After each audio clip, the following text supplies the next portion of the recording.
I want to again extend a warm welcome to you and to say that this event is called After Malcolm, and it's really amazing how decades after Malcolm X, the martyr Malcolm X, was in the news for really kind of taking the Nation of Islam to kind of like international levels of recognition and fame, and really sort of putting the word Muslim on the map for Americans. Decades after that, it's amazing how his name draws so many different people. As I look at all these beautiful faces here, I see this diversity. I see people from different backgrounds, ethnicities, people who might have different sort of ways of identifying themselves based upon race, based upon religious affiliation. But it is really remarkable that here in the Deep South, in a South that was witness to some of the most turbulent racial history in the history of the United States, that we have all of these people sitting here in this room. I really do think that Malcolm X would have been pleased and gratified to see this. You know, he's more than just this famous person whose countenance graces, you know, books and scholarly tomes. He's more than just a symbol. It's more than just the X. It's about a journey. It's about transcending barriers and boundaries and differences. And this is something that Malcolm X, Al-Hajj Malik al-Shabazz, realized towards the end of his life. So again, a beautiful thing to see everybody here today. The project after Malcolm really sort of it's about journeys, it's about traveling, it's about moving from one place to another and constantly evolving. And hopefully you got a sense of that as you sampled some of the interviews and some of the material that we had in our digital archive. This project really got underway, just to give you a sense of the history of this project, it really got underway about a little bit over a year ago, when Dr. Abbas Barzagar and Dr. Bilal King, who are both here today, as well as a group of dedicated volunteers, really kind of gave of their time, their passion, their energy, their devotion, and said, let's start to document the history of Muslims in Atlanta. We were already kind of looking at Muslims nationally, Muslims globally, but we realized that when it comes to sort of this rich history of Muslims in the South, there's very little there. And one of the things that I think all of us need to remember about Georgia, and I think I don't think that this is a coincidence. All this is happening in the heart of Atlanta at Georgia State University, and this is our centennial as well, that Georgia was home to the largest Muslim community during the antebellum period. And in some ways, that history has kind of come full circle, where now we are exploring the possibility and the rich potential for establishing an archive of African American Muslim history, hopefully to be housed at Georgia State in the Special Collections Department.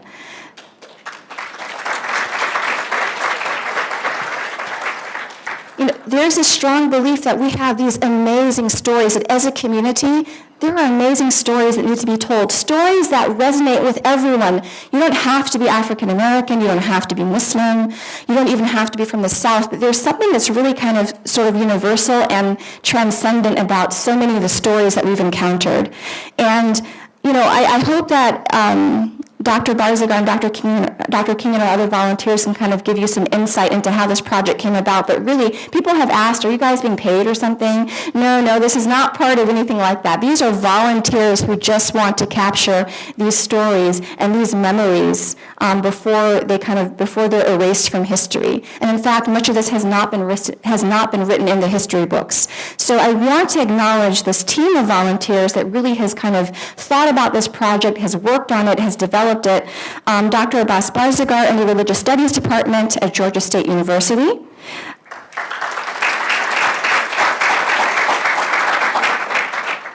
Dr. Bilal King in the Sociology Department at Morehouse.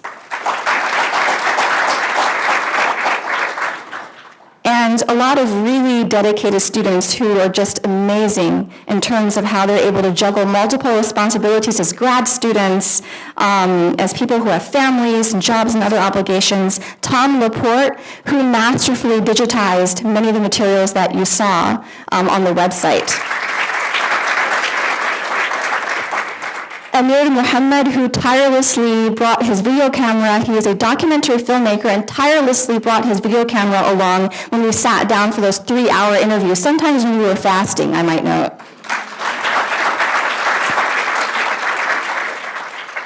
Sausan Muhammad, who was sitting at the registration table and who has been with me on interviews and has been so enthusiastic. Sausan comes from a Somali background, if I might add, and she's just been really intrigued by this journey of African American Islam. So Sausan. And Rafay Nabil, who helped us with tech support and digitized or scanned onto CD a number of the interviews that we did. Rafay. And I also want to acknowledge other team members, Khalil Abdullah and Khalil Tooks, for their valuable input and insight.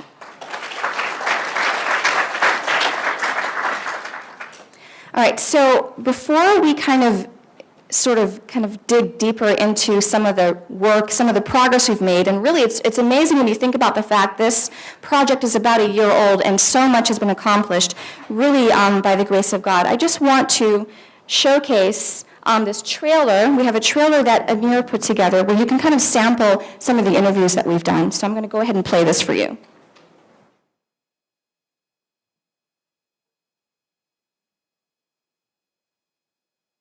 She was the first to convert to the Nation of Islam when I was a child. She raised me, and I was 4 years old at the time.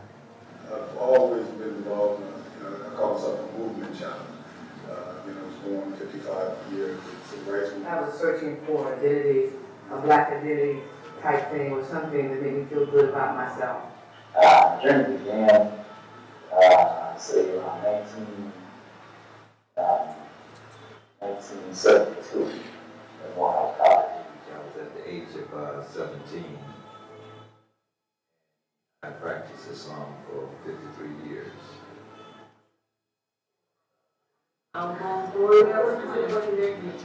So United Way, you've been Muslim for 50 years. We were very instrumental in the civil rights movement because our concept was that there are rights before civil rights. Those are human rights.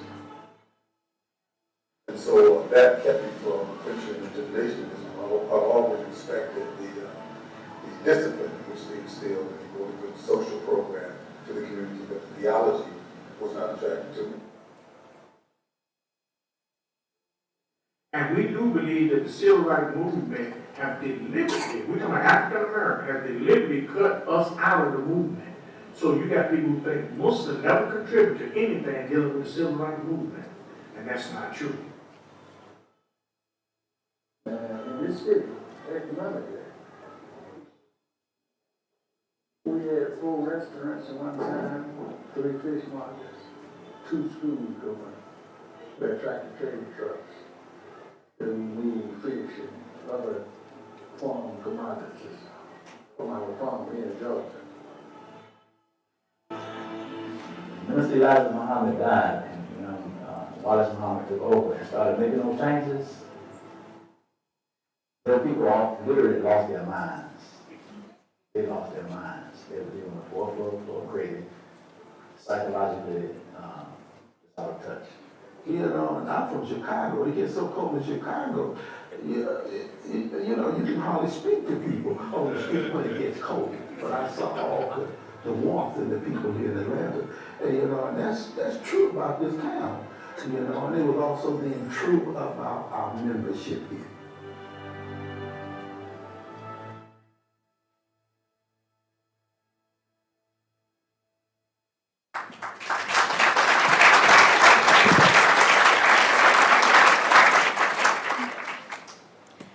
So I want to thank Amir for producing that. This is really just a taste of what's to come. We have compiled hours and hours of recordings that we hope at some point to turn into a full-length documentary film. That is the plan.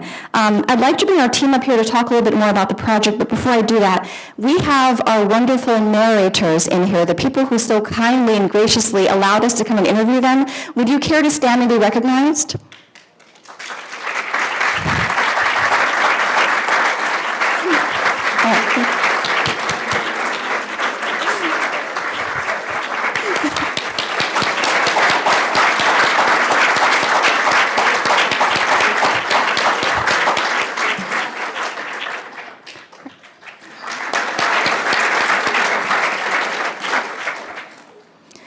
I'd like to invite Dr. Barzigar to the stage, and Tom Laporte, Bilal King, Amir Muhammad.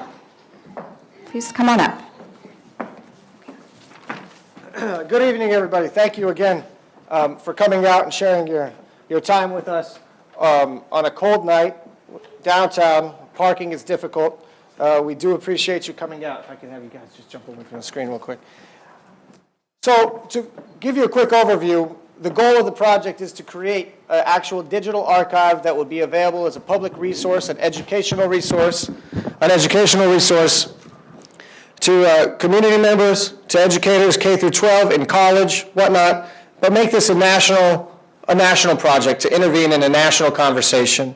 What you see tonight and what we tried to make available to you were samples from some of the materials that people have been offering us, and literally this project has, some elements of it have literally fallen on our lap. What you're looking at is the newspaper Al-Islam of the Islamic Party of North America, a severely understudied organization that was active in the 1970s in Washington, D.C. and throughout many metropolitan areas in the United States.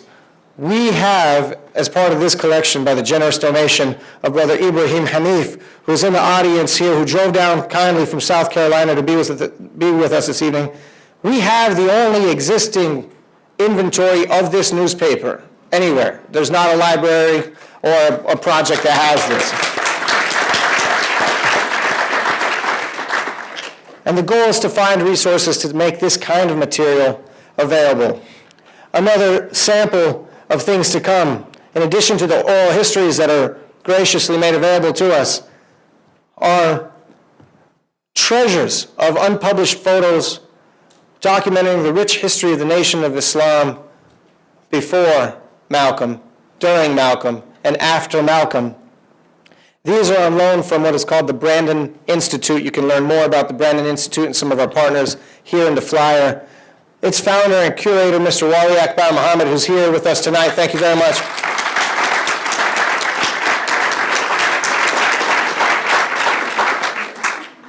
Has been nice enough to trust our team with some of his materials. We're actively trying to build an infrastructure to bring his over 3,000 cassette tapes, 10,000s of photos, 200 bank boxes of archiving material. We'd like to bring that to the public, and so we're trying to build an infrastructure to make that possible.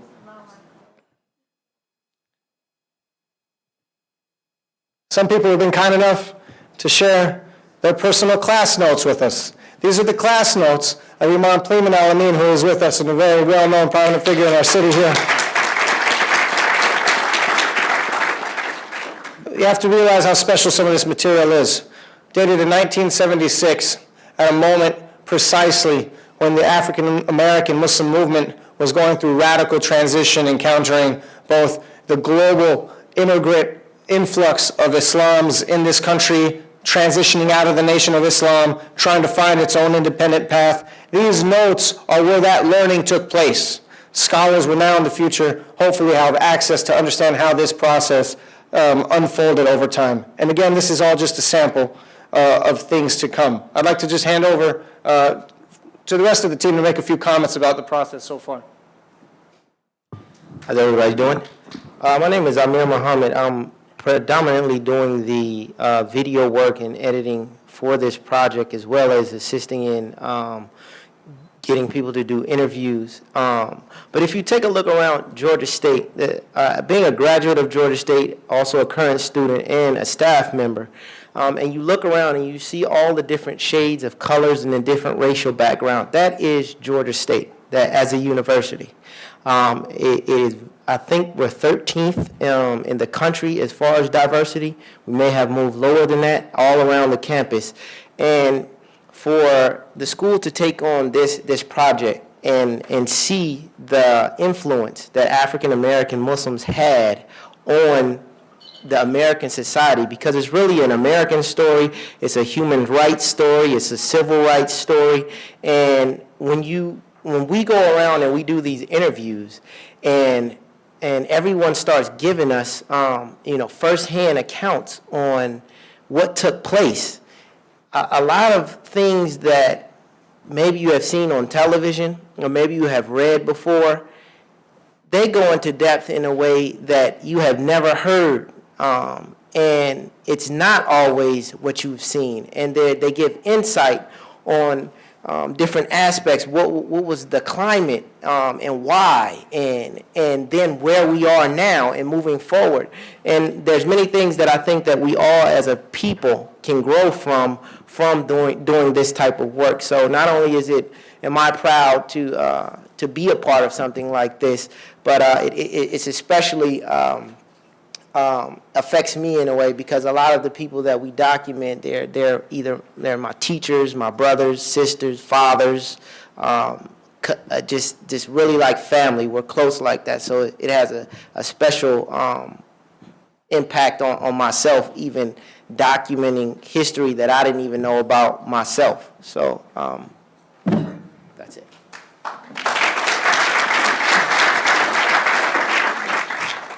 Assalamu alaikum.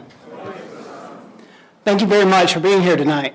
I'm Tom Laporte. I hope you had a chance to look at some of the kiosks out there, and then they've kind of highlighted a number of things out here for you this evening. Over the last year, I was one of the people who sort of warehoused all this material as it was coming in from donors and from the folks who were out in the field doing the oral histories. And so what was sort of exciting about that was I got to see everything, which was a blessing and a curse all at once, because it was like, wow, this is great, where to go with it. But at any rate, taking in all this information, I think by now you've already figured out that this is a whole lot more than just collecting some dusty photos and giving some folks an opportunity to talk about the nostalgic past. This is a serious archive, and much of the material that we have really points to an important part of the civil rights movement globally, and particularly here in Atlanta. And I'd like to give through just quick examples across the different types of media that we collected in the last year alone.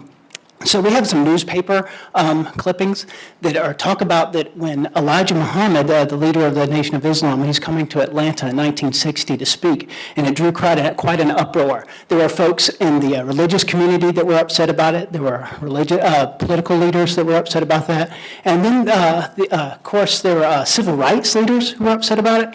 And to no one's surprise, the Ku Klux Klan planned to rally.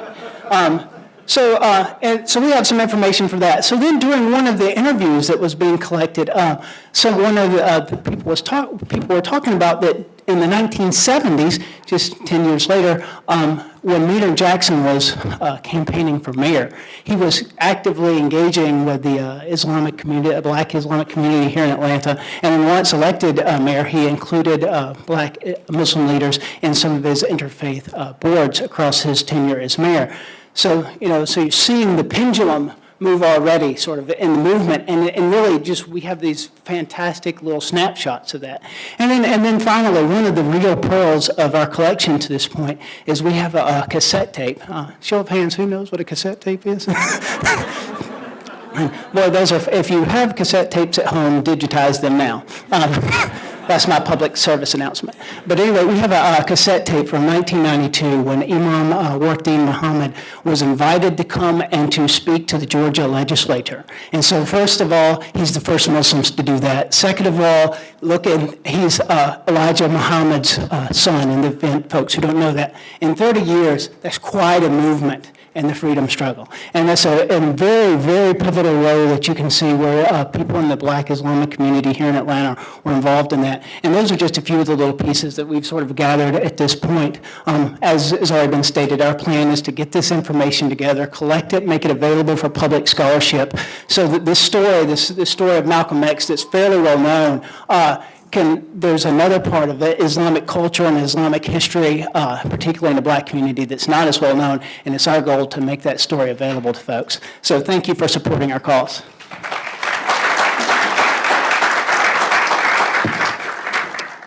Good evening, everyone, and assalamu alaikum for those who are ready for the greeting. So I want to talk a little bit about some of the potential struggles that you might think of when you see our research team, right? Anyone, I think, who's familiar with a lot of the coverage of America's Muslim community knows that people talk often about tensions and questions of trust. But if you look at our team alone, you see that part of what makes this project a triumph is simply that those things didn't stop us.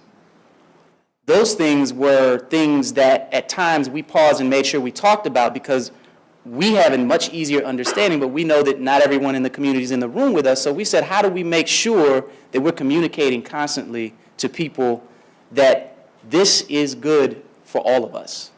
That this is not in any way, shape, or form going to come close to another one of those instances where African Americans feel like someone else has told our story. This is a multiracial, multi-ethnic, multinational team of mostly Muslim, right, professors, students, and volunteers who all care deeply about making sure that the respect and the dignity is shown and that the connections are demonstrated.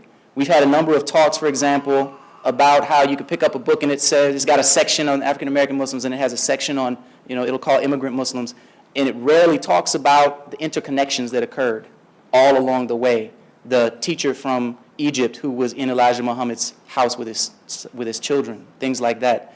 So we hope that this project also touches people on that level and that it becomes not only evidence of what we've done, but something of a model for our communities moving forward to be able to build that trust, have that trust, operate with the assumption of that trust, and just have to revisit it. And one day we can just talk about it as a problem we used to have.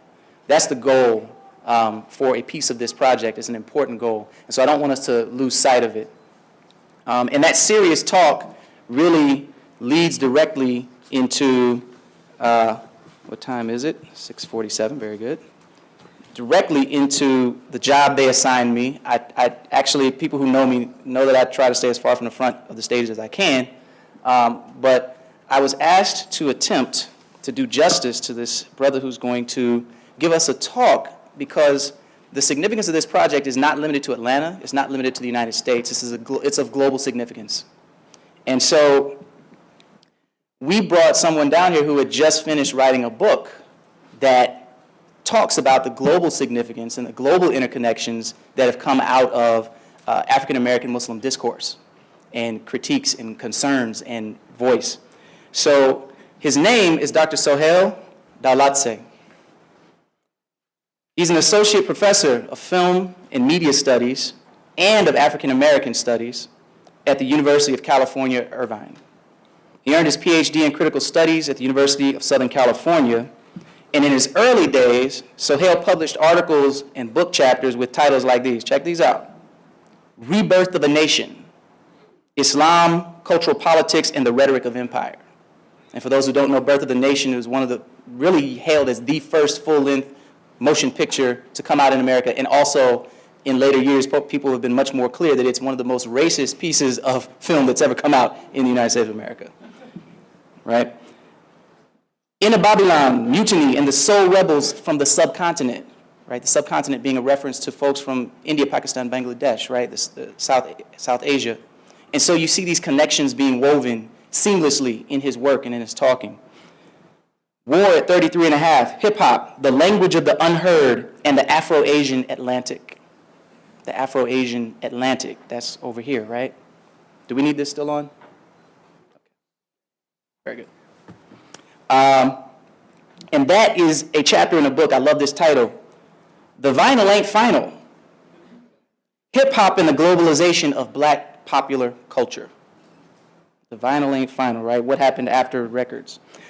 And the last one out of his titles before, right, we'll get to some of this major recent work, To the East, Blackwards, Bandung Hopes, Diasporic Dreams, and the Black/Muslim Encounters in Sam Greenlee's Baghdad Blues. So those titles, and this is just a selection, there's more. If you go on, you Google his name, you see all his publications are listed there. But a few years back, 2009 to be exact, he published his first book-length project, working with Michael Eric Dyson. Many of us know Dr. Dyson. Sohail co-edited a piece that does a few things. Perhaps most importantly, it helps establish what is a fairly new genre in the scholarly engagement with hip-hop's now struggling tradition. Which tradition am I talking about? The tradition of making wildly popular art. Art that is full of braggadocio, but that's also laced with critiques and thought-provoking jabs, uppercuts and mean left hooks. Art that challenges white supremacy and the acts of global gangsterism perpetuated by U.S. elites in pursuit of empire. That hip-hop is the struggling tradition of hip-hop. That's the hip-hop that we really grew up on. It's the hip-hop that oftentimes our parents were like, why are you listening to that? And we were like, if only you knew. And it's the hip-hop that our children are like, what are you listening to? And we're like, if only you knew. Granted, my daughter's 1, but she'll ask. Right? This is the art that hip-hop was. Now we have a lot of Happy Meal music. The name of the book that I'm referencing, check this out, Born to Use Mics, Reading Nas's Illmatic. The album, that iconic album, 20 years old, still a classic. Well, 19, but you know, we're rounding. Still a classic. And so it's a book-length piece where 10 top scholars and public intellectuals in black studies take a song from the album and render more accessible the transformative lessons for today that it offers in light of their own specialties, right? Their work shows that on the verge of being, as I said, 20 years old, Illmatic remains a masterpiece worthy of putting on repeat. That was the warm-up. That was 2009. In 2012, Sohail published his first solo book. They're for sale outside, $23. The author's here. You can get a signature. Do that. It's the piece which first attracted my attention as we began to establish this project here in Atlanta. Here we were trying to catch up with a generation of black Americans who had embraced Islam in many of its salient interpretations during the transition era or earlier. It was the transition era, roughly 75 to 85. These are men and women who've lived in Atlanta, but often also in different parts of the country and the world. Not just Atlanta. Atlanta is a meeting place for Muslims from all over the world, definitely all over the country. And so this project that has Atlanta in the title, it's really about a much larger community and peace. Here was this book, Black Star Crescent Moon. It was a piece that tonight's conversation will focus on because of the way it highlights key themes. Primary among them is this historical moment when the dominant voice of black American Muslim communities coincided with so many of the people across the planet, and indeed with voices across social boundaries right here in the US, right? Not a side voice, but the dominant voice of African Americans was something that people everywhere were hearing and could resonate with. It's the same voice that gave hip hop its critique of those acts of global gangsterism that I mentioned earlier. It was a voice that critiqued white supremacy. It was a voice that in this moment when black American Muslims spoke for unjustly oppressed masses in humanity, were recognized for doing so. On TV, in film, on the news, the focus was on those black American Muslims, those Muslims. So last week, Sohail was on a panel discussion, and he'll tell you more details about this, with Mumia Abu-Jamal, who most of us know. If anyone in the room doesn't know, I can give a brief. Anyone not know? Students, if you don't know, put it okay. Briefly, Mumia remains on death row for a crime allegedly of killing a cop in Philadelphia during a time when the police force was rabidly corrupt. So a lot of questions about that. But he continues to be a very relevant activist and commentator. He's been on death row for, anyone know, since the 80s. Let's leave it there.